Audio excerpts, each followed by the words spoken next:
नमस्कार, पोलपात में आप सभी का स्वागत है और मैं हूँ प्रतिमा सिंह। तो आज हम संसदीय समितियाँ देखेंगे और इसको इस तरह से देखेंगे कि बिल्कुल टू द पॉइंट देखेंगे, जो एग्ज़ाम में आता है वही देखेंगे। क्योंकि अब यूपी जो 2020 का नोटिफ़िकेशन था, फॉर्म भरे गए थे, उसके एग्ज़ाम बहुत जल्दी होने वाले हैं, आपके पास समय बहुत कम है। तो आप बिल्कुल अब स्पेसिफिक सिलेबस ही पढ़ें, ताकि आप ज़्यादा से ज़्यादा मार्क्स स्कोर कर सकें। तो इसके लिए हम देखेंगे संसदीय समितियाँ, और संसदीय समितियों में बिल्कुल जो इम्पोर्टेंट पॉइंट है वही देखेंगे, और लेकिन डेप्थ में एक अंडरस्टैंडिंग ले लेंगे, क्योंकि अंडरस्टैंडिंग होने से हमें चीज़ें रटनी नहीं पड़ती हैं। तो हम दोनों चीज़ों को देखेंगे, यहाँ हमारी अंडरस्टैंडिंग होनी चाहिए और उन खास पॉइंट पे फोकस होना चाहिए जो कि एग्जाम में आते हैं।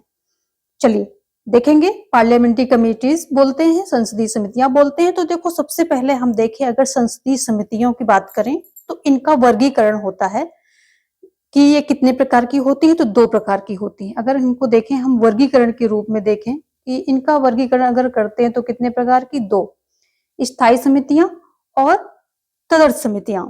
ठीक है, ये दो प्रकार की होती हैं। तो क्वेश्चन एग्जाम में आता है, अगर है बेसिक क्वेश्चन है, आता है कि समितियां कितने प्रकार की होती हैं, तो दो प्रकार की होती हैं। ठीक है, दो प्रकार की होती हैं। देखो, स्थायी समितियां और तदर्थ समितियां, ये दो प्रकार होते हैं। स्थायी समितियां स्थायी प्रकृति की होती हैं और ये निरंतर कार्य करती हैं, यानी कि निरंतरता के आधार पर कार्य करती हैं। इनका गठन क्या होता है, प्रत्येक वर्ष होता है या फिर समय समय पर किया जाता है। तो इनका मतलब निरंतर हर एक वर्ष इनका गठन होता है। अगर हम बात करें बेसिकली कब होता है, तो जब नई लोकसभा गठित होती है उस समय इसका गठन होता है। नई लोकसभा गठन होने के बाद इसका गठन होता है, और जैसे ही लोकसभा भंग होती है, अगर जो मान लिया कोई लोकसभा भंग होती है तो ये स्वतः ही भंग हो जाती है। तो हर वर्ष जो है इनका गठन होता है। ठीक है, प्रत्येक वर्ष इनका गठन किया जाता है। जो तदर्थ समितियों की प्रकृति होती है, ये कैसी होती है, ये अस्थायी होती है। इनका किसी खास प्रयोजन से गठन किया जाता है, और वो जैसी प्रयोजन समाप्त हो जाता है, पूरा हो जाता है, इनका कार्यकाल भी समाप्त हो जाता है। ये अस्तित्व में नहीं रहती, स्वतः ही ये समाप्त हो जाती है, क्योंकि ये एक उद्देश्य से आती हैं और उद्देश्य पूरा होते ही चली जाती हैं, मतलब समाप्त हो जाती हैं। अब हम बात करेंगे स्थायी समितियों की। देखो, ये तदर्थ समितियां हैं, ये इनसे बहुत ज्यादा आपके क्वेश्चन में कुछ पूछा नहीं जाता है। आपकी जो स्थायी समितियां हैं, इसमें भी सारी समितियां नहीं पूछी जाती हैं। जो दो तीन समितियां हैं मेन उन पे हम चर्चा करेंगे। लेकिन अगर हम बात करें कि स्थायी समितियां कितने प्रकार की होती हैं, तो ये 6 प्रकार की होती हैं। ठीक है, ये कितने प्रकार की होती है, 6 प्रकार की होती हैं। कौन सी स्थायी समितियां, कौन कौन सी समिति होती है, तो एक होती है वित्त समितियां। ठीक है, इसके अंतर्गत आ जाता है आपका लोक लेखा समिति, जो वित्त समितियों के अंदर 3 समितियां आ जाती हैं। तो और ये बहुत ही इंपॉर्टेंट है, बार बार आपको क्वेश्चन में देखने को मिलेंगी। लोक लेखा समिति, लोक लेखा समिति। ठीक है, और जो दूसरी होती है वो कौन सी होती है, प्राक्कलन समिति, प्राक्कलन समिति। ठीक है, जो तीसरी होती है ये कौन सी होती है, तो ये जो लोक लेखा समिति, प्राक्कलन समिति, ये सब वित्तीय हैं, जैसे कि आगे हेडिंग में आपके दिया गया है। तो ये तीसरी आपकी हो जाएगी सार्वजनिक उद्यमों, जो उद्यम समिति होती है, यानी कि जो सार्वजनिक उद्यमों के लिए गठित की जाती है वो समिति, तो आपकी हो जाएगी सार्वजनिक उद्यम समिति। ठीक है, ये 3 समितियां होती है और ये बहुत ही इंपॉर्टेंट है, इसमें आप कुछ भी मिस ना करें, इन पे हम आगे चर्चा करेंगे। फिर आपकी आ जाती हैं विभागीय स्थायी समितियां। ठीक है, ये जो नंबर 2 है विभागीय समितियां, इनमें से सारी समितियां जितनी 24 है पूछी नहीं जाती हैं, बट इनके बेसिक क्वेश्चंस होते हैं, तो वो हम आगे डिस्कस करेंगे। विभागीय समितियां कितनी होती हैं, ये 24 होती हैं। ठीक है, 24 होती हैं, इनके बारे में हम आगे चर्चा करेंगे। फिर तीसरी होती है जांच समितियां। ठीक है, जांच के लिए गठित की गई जो समितियां होती हैं वो जांच समितियां होती हैं। चौथी क्या होती है, परीक्षा एवं नियंत्रण के लिए गठित समितियां। ठीक है, तो ये हो जाती है। इसमें सरकारी आश्वासन समिति, अधीनस्थ विधायन समिति, ये सभी आ जाते हैं। जो हमारी 5वीं समिति है वो संसद के जो दैनिक कार्यों से संबंधित समितियां हैं, यानी कि कार्य सलाहकार समिति, सदस्यों के निजी विधेयक एवं संकल्पों के लिए गठित समिति, ये सभी आ जाती हैं। ठीक है, तो कौन से जो 5वीं समिति है सदन के दैनिक कार्यों से संबंधित समिति हो जाती है। जो छठी है वो सदन समितियां या सेवा समितियां बोली जाती हैं। तो इसमें क्या होता है कि जो सदस्यों को, संसद के जो सदस्य होते हैं, सदस्यों को सुविधाएं अथवा सेवाएं प्रदान करने वाले प्रावधानों से ये संबंधित हैं। तो यदि आता है कि जो सदन समितियां हैं वो किससे संबंधित है, तो जो सदस्य हैं इसके, उनकी जो सुविधाएं प्रदान की जाती, सेवाएं उनको मिलती हैं, उससे उसके में जो प्रावधान किए गए हैं उससे संबंधित है। ठीक है, आपने 6 प्रकार की समितियां देख ली जो कि स्थायी समिति के अंतर्गत आती हैं। ठीक है, अब हम बात करते हैं तदर्थ समिति। ठीक है, देखो तदर्थ समिति जो होती है ना वो 2 भागों में विभाजित की जा सकती है। बेसिक सा क्वेश्चन यहाँ से पूछा जा सकता है कि तदर्थ समितियों को कितनी कोटियों में विभाजित कर सकते हैं, तो 2 में। पहला कौन सा है, जांच समिति। ठीक है, जांच समिति। और दूसरा है आपका इसमें सलाहकार समितियां। ठीक है, सलाहकार समितियां। तो जांच समिति जांच से संबंधित होती है, सलाहकार जो ये विधेयक होते हैं, कुछ जो चर्चाएं होती हैं उसमें सलाह देती हैं। जो विधायक होते हैं, संसद के सदस्य होते हैं, जो चर्चा करते हैं उनको सलाह देती हैं। ठीक है, तो सलाहकार समितियां 2 समितियां होती हैं तदर्थ समितियों में। ये समय जरूरत पड़ने पर आती हैं और फिर इनका अस्तित्व नहीं रहता है। तो यहाँ पर तदर्थ समितियां कितने प्रकार की होती हैं, 2 प्रकार की होती हैं। स्थायी समितियां कितने प्रकार की होती हैं, 6 प्रकार की होती हैं। अगर हम बहुत बेसिक सा क्वेश्चन पूछे कि समितियां जो हैं, संसदीय समितियां कितने प्रकार की होती हैं, तो 2, स्थायी एंड तदर्थ। स्थायी आगे, स्थायी 6 प्रकार की होती है और तदर्थ में 2 प्रकार आते हैं। ये सभी आप ध्यान रखेंगे, बहुत बेसिक से क्वेश्चन है। अब हम देखेंगे जो वित्त समितियां थी उसमें पहली लोक लेखा समिति, बहुत ही इंपॉर्टेंट ये पार्ट चल रहा है, इसको आप ध्यान से सुनेंगे। वैसे जो भी मैंने बताया सभी इंपॉर्टेंट है, पर ये पार्ट बहुत ही इंपॉर्टेंट है। ये जितनी लोक लेखा समिति हैं, तीनों समितियां हैं वित्त समितियां, इनको बहुत ध्यान से सुनना और नोट बना लेना। मेरी रिक्वेस्ट है आप लोगों से कि आप पेन पेपर लेकर बैठे और नोट्स बना लें। बहुत ही इंपॉर्टेंट पॉइंट बताने जा रही हूँ इसमें मैं। तो देखो लोक लेखा समिति, इस समिति का गठन भारत सरकार अधिनियम 1919 के तहत पहली बार कब हुआ था, 1921 में हुआ और तब से ये अस्तित्व में चल रही है। ठीक है, अगर हम इनके सदस्यों की बात करें तो वर्तमान समय में इसमें 22 सदस्य हैं, 15 लोकसभा से हैं, 7 राज्यसभा से हैं। नोट डाउन करते रहिए सब कुछ, और अगर आपको जल्दी लग रहा है तो वीडियो को पॉज कर लीजिए। ठीक है, और अगर इसका हम बात करें चुनाव की बात, कभी कभी पूछ लेता है कि चुनाव कैसे होता, तो समानुपातिक प्रतिनिधित्व। ठीक है, समानुपातिक प्रतिनिधित्व के सिद्धांत के अनुसार एकल हस्तांतरणीय मत के माध्यम से होता है। ठीक है, अब हम आ जाते हैं कार्यकाल पर। कार्यकाल जैसे हमने शुरुआत में बताया इसका 1 वर्ष का होता है, लेकिन एक बात ध्यान देने वाली है कि समिति में किसी मंत्री का निर्वाचन नहीं होगा। ठीक है, तो अगर हम बात करें कि मंत्री निर्वाचित होगा तो बड़ा सा नो, नहीं हो सकता, मंत्री निर्वाचित इसमें नहीं हो सकता, बात ध्यान रखिएगा। ऐसे ही आपको फंसाएंगे वो इन्हीं उसमें कि कौन मंत्री निर्वाचित होते हैं, इसमें ऐसे करके फंसाएंगे। ठीक है, तो मंत्री का निर्वाचन नहीं होता है। और समिति के अध्यक्ष की बात करें तो इसकी नियुक्ति लोकसभा अध्यक्ष के द्वारा और लोकसभा के सदस्यों में से ही की जाती है। तो कहां से होती है, जो अध्यक्ष है वो लोकसभा का सदस्य होना चाहिए और लोकसभा अध्यक्ष के द्वारा ही इसका निर्वाचन होता है। नोट डाउन कर लीजिए, सारी बातें यहाँ नहीं लिख रही हूं मैं, आप ना नोट्स अपने हिसाब से बनाइए। जो आपकी नॉलेज में नहीं है उसके नोट्स बनाइए, जो आपको क्लियर है तो आप उसको स्किप भी कर सकते हैं।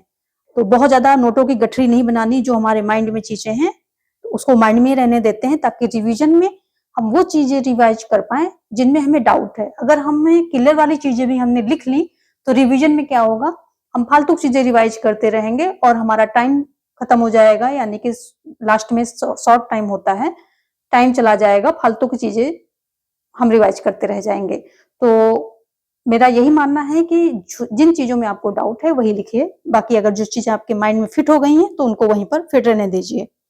चलिए आगे देखेंगे। ठीक है, तो अध्यक्ष जो है इसका लोकसभा के सदस्यों में से होता है, और लोकसभा का जो अध्यक्ष होता है, लोकसभा का जो अध्यक्ष होता है वही इस समिति के अध्यक्ष का लोकसभा सदस्यों में से ही चुनाव करता है। लेकिन एक प्रथा यहाँ देखने को मिल रही है जो कि 1967 से चलन में है कि समिति का अध्यक्ष जो होता है वो कहाँ से होता है, विपक्षी दल से होता है। तो ये अब जो है विपक्षी दल से 1967 से इसका ऐसा कुछ प्रथा हो गई है जो कि अब इम्पोर्टेंट भी है, मतलब जरूरी भी है, इसको स्किप नहीं बदल नहीं सकते हैं।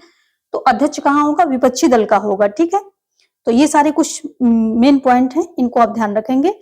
और समिति के कार्यों के अंतर्गत नियंत्रक एवं महालेखा परीक्षक के वार्षिक प्रतिवेदन की जांच प्रमुख है। तो इसका क्या काम है, जो कैग सीएजी के जो वार्षिक प्रतिवेदन है देता है वो, तो उसकी जांच होती है। तो इसके कार्यों में हम देख लें कार्य, तो ये जो कैग होता है, कैग के जो प्रतिवेदन होते हैं उनकी जांच, तो कैग प्रतिवेदन की जांच इनका सबसे प्रमुख कार्य है। ठीक है, चीजें क्लियर हो गई।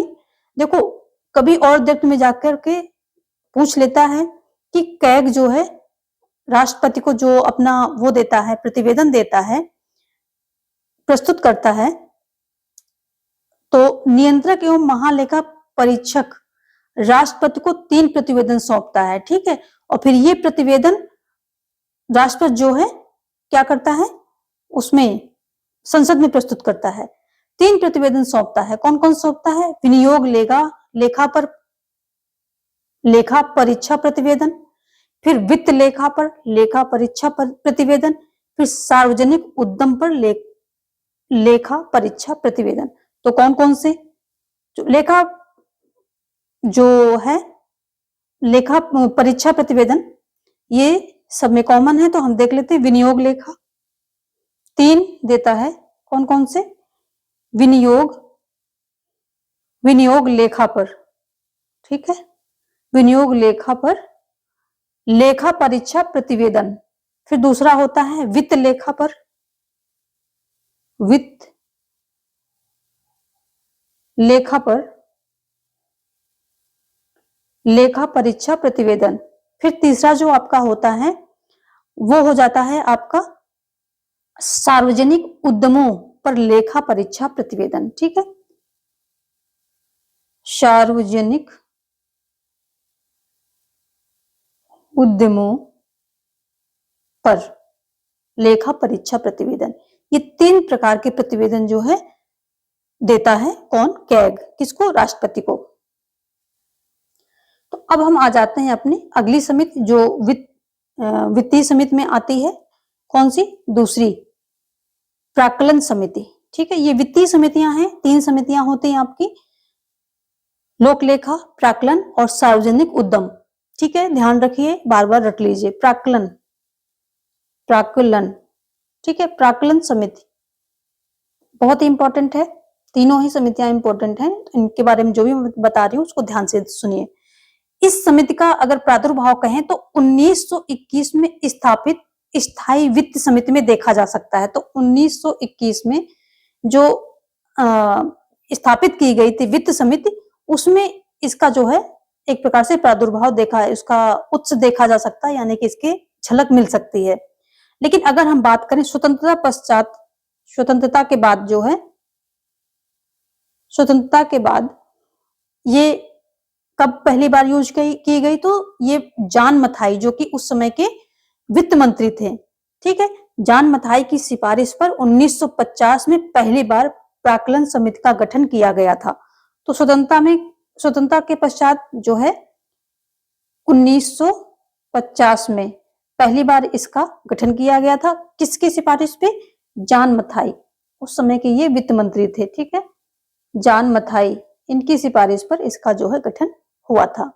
मूलतः इसमें सदस्य कितने होते हैं, तो 25 सदस्य थे। ठीक है, 25 सदस्य शुरुआत में क्वेश्चन आता है कि इसमें जो है मूलता, यानी कि जब ये जो है समिति बनाई गई थी, गठित की गई थी, तो मूलता कितने सदस्य थे? तो 25 थे।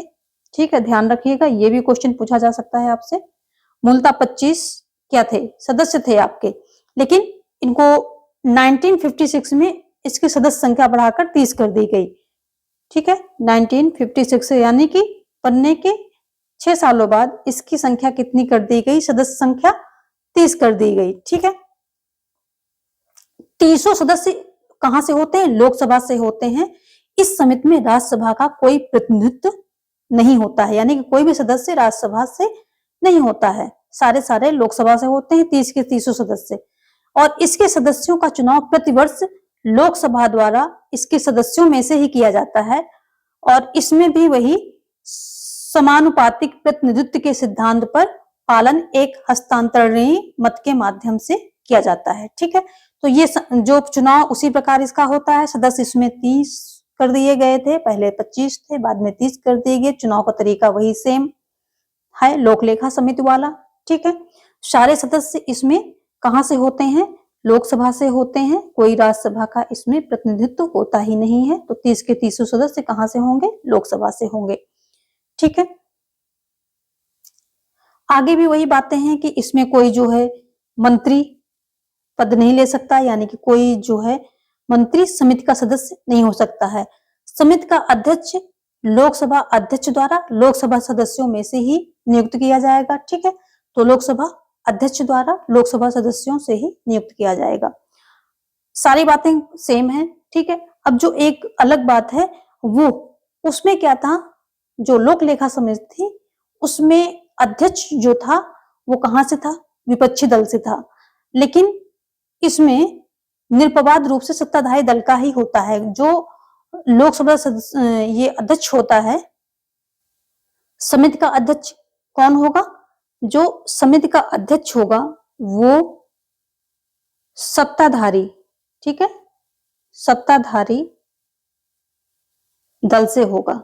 ठीक है, तो ये अंतर है, वहां विपक्ष से था, यहाँ सत्ताधारी दल से होगा। अध्यक्ष किसके द्वारा? लोकसभा अध्यक्ष के द्वारा ही चूज किया जाएगा। ठीक है, अब हम देखेंगे जो इसके कार्य। ठीक है, कार्य देख लेते हैं। तो समिति का कार्य बजट में सम्मिलित जो प्राक्कलन की जांच करना। प्राक्कलन क्या होता है? मतलब आंकड़े लगाना कि ठीक है ये काम आगे होना है, अगले साल हमारा ये काम होना, इसमें इतने से इतना खर्चा आ जाएगा। तो जो आकलन होता है उसकी जांच करना होता है। ठीक है, जो बजट में सम्मिलित प्राक्कलनों की जांच करना। एक बार तो मतलब जो विधायक लोग हैं, जो संसद में सांसद लोग हैं, उन्होंने रख दिया अपना अपना कि ठीक है इसमें इतना लगेगा, इसमें इतना लगेगा, बहस हो गई। लेकिन फिर उन्होंने कितना रखा है उसकी जांच ये प्राक्कलन समिति करती है। ठीक है, तो जो आंकड़े हैं उनके, जो एक प्रकार से अंदाजा है, तो उसकी जांच करना कि कितना ये इन्होंने सही दिया है, अपना जो इनका आंकड़ा है वो कितना सही जा रहा है। तो कार्य अगर देखें तो जो बजट में सम्मिलित जो प्राक्कलन की जांच करना इनका कार्य होता है। सार्वजनिक व्यय में किफायत के लिए सुझाव देना। तो कार्य क्या होता है? जो आंकड़े होते हैं, आकलन होता है उनका, उसकी जांच करना। और दूसरा क्या है कि किफायत के लिए सुझाव देना। अगर कहीं पर खर्चा में किफायत हो सकती है कोई रास्ता अपना करके, तो किफायत के लिए ये सुझाव देती है। इसलिए इसे सतत किफायत समिति भी कहा जाता है। इसका दूसरा नाम क्या है वो भी ध्यान रखेंगे आप। सतत किफायत किफायत समिति, इसका ये दूसरा नाम है, ध्यान रखेंगे। ठीक है, प्राक्कलन समिति को किफायत समिति के नाम से भी जाना जाता है। ठीक है, ये इसकी कुछ मेन बातें हो गई। अगर इसमें कुछ आपको डाउट है तो आप पूछ सकते हैं, उसका आपको जवाब दे दिया जाएगा। क्लियर हो गया? आई थिंक आपको ये क्लियर हो गया है। फिर भी कोई डाउट हो तो आप पूछ सकते हैं। चलिए आगे देखेंगे। हमारी जो तीसरी है वो सार्वजनिक उद्यम समिति है। ठीक है, सार्वजनिक उद्यम समिति। ठीक है, ये अभी आप वित्तीय समितियां पढ़ रहे हैं, 3 समितियां होती हैं, तीनों ही बहुत इंपॉर्टेंट है। ठीक है, यह समिति कब होती है? 1964 में कृष्ण मेनन समिति की सिफारिश पर पहली बार गठित हुई थी। तो कब हुई थी? 1964 में कृष्ण मेनन की सिफारिश पर। ठीक है, जो कृष्ण मेनन समिति थी उसकी सिफारिश पर। इसमें मूलतः यानी कि शुरुआत में जब ये गठित हुई थी उस समय इसमें मूलतः कितने सदस्य थे? तो 15 सदस्य थे। ठीक है, 15 सदस्य थे। 10 कहां से थे? 10 लोकसभा से थे और 5 थे राज्यसभा से। तो 10 और 5 का रेशियो था। लेकिन अभी वर्तमान समय में, ठीक है, वर्तमान में इसमें कितने सदस्य हैं? सेम जितने की आपके उसमें है लोक लेखा समिति में। ठीक है, 22 सदस्य। ठीक है, 22 हैं। 15 कहां से हैं? लोकसभा से। 7 कहां से हैं? राज्यसभा से। ठीक है, यहां तक क्लियर हो गया। 15 लोकसभा से, 7 राज्यसभा से, सेम जैसे कि आपकी लोक लेखा समिति में दिया गया है। ठीक है, अब इसके सदस्यों का अगर चुनाव की बात करें तो सेम चुनाव पद्धति तीनों में एक ही है। एकल हस्तांतरणीय मत के माध्यम से समानुपातिक प्रतिनिधित्व के सिद्धांत पर इसका निर्वाचन होता है। इनके सदस्यों का मतलब निर्वाचन होता है। और इसमें भी वही बात है कि कोई जो मंत्री होगा ना, मंत्री, उसका इसमें कोई जगह नहीं, मंत्री समिति का सदस्य नहीं बन सकता है। ठीक है, लोकसभा अध्यक्ष लोकसभा सदस्यों में से ही किसी एक को समिति का अध्यक्ष चुनता है। ठीक है, तो लोकसभा में से ही कोई एक अध्यक्ष चुना जाएगा और इसमें राज्यसभा समिति के जो है अध्यक्ष, जो राज्यसभा के सदस्य होते हैं वो इस समिति के अध्यक्ष नहीं बन सकते हैं। तो कहां से अध्यक्ष इसका कहां से होगा? लोकसभा से होगा।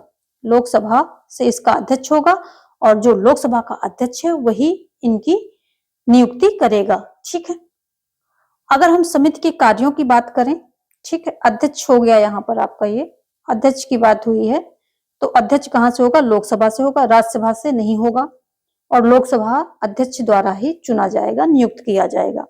कार्य की बात करें अगर हम, तो कार्य में इसका जो है वो सार्वजनिक उद्यमों के प्रतिवेदन एवं लेखा की जांच करना और सार्वजनिक उद्यमों पर जो सीएजी कैग के प्रतिवेदन दिए गए हैं उनकी जांच करना, ये इसके मेन काम है। ठीक है, चलिए, हमने जो वित्तीय समितियां थी उसके तीनों जो समितियां थी, 3 समितियां थी उसके अंतर्गत, वो देख ली, बहुत ही इंपॉर्टेंट है।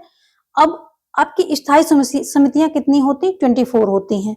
तो इसमें सभी समितियों को पढ़ने की जरूरत नहीं है, लेकिन हाँ, जो स्थायी समितियों से संबंधित कुछ बेसिक फैक्ट हैं उनको आपको देखना है। विभागीय स्थायी समितियों में कितनी, जो विभागीय स्थायी समितियां कितनी होती? 24 होती हैं। तो इसमें कुछ बेसिक से फैक्ट होते हैं, देख लेते हैं। विभागीय स्थायी समितियां, ठीक है, तो आ जाते हैं। लोकसभा की नियम समिति की अनुशंसाओं पर जो है संसद में सबसे पहली बार कब? 1993 में 17 विभाग संबंधी स्थायी समितियां गठित की गई थी। ठीक है, कब की गई थी? 1993 में 17, यानी कि जो विभागीय 17 विभागीय स्थायी समितियां गठित की गई थी। तो शुरुआत में कितनी थी? 17 शुरुआत में थी। फिर क्या हुआ? 2004 में इसमें 7 और जोड़ दी। कितनी? 7 और समितियों का गठन कर दिया, यानी कि 7 और विभागीय स्थायी समितियों का गठन हुआ। इस प्रकार इनकी संख्या टोटल कितनी हो गई? 24। ठीक है, तो 17 और इक्वल 7 हो जाएगा आपका 24 ये टोटल समितियां हैं। ठीक है, स्थायी समितियों का मुख्य उद्देश्य क्या होता है? तो संसद के प्रति कार्यपालिका को अधिक उत्तरदायी बनाना, जो मंत्रिपरिषद होती है उसको अधिक उत्तरदायी बनाना। ठीक है, ये इसका जो है मेन उद्देश्य होता है।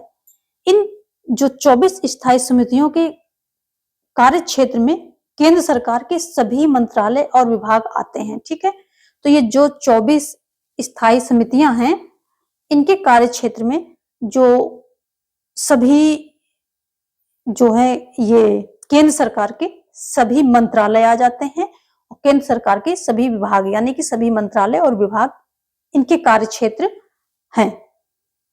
अब हम देखेंगे कि इनकी सदस्य संख्या कितनी है। ठीक है, सदस्य संख्या इन समितियों की कितनी है? तो प्रत्येक स्थायी समिति में 31 सदस्य होते हैं, ठीक है। ये प्रत्येक की बात हो रही है। प्रत्येक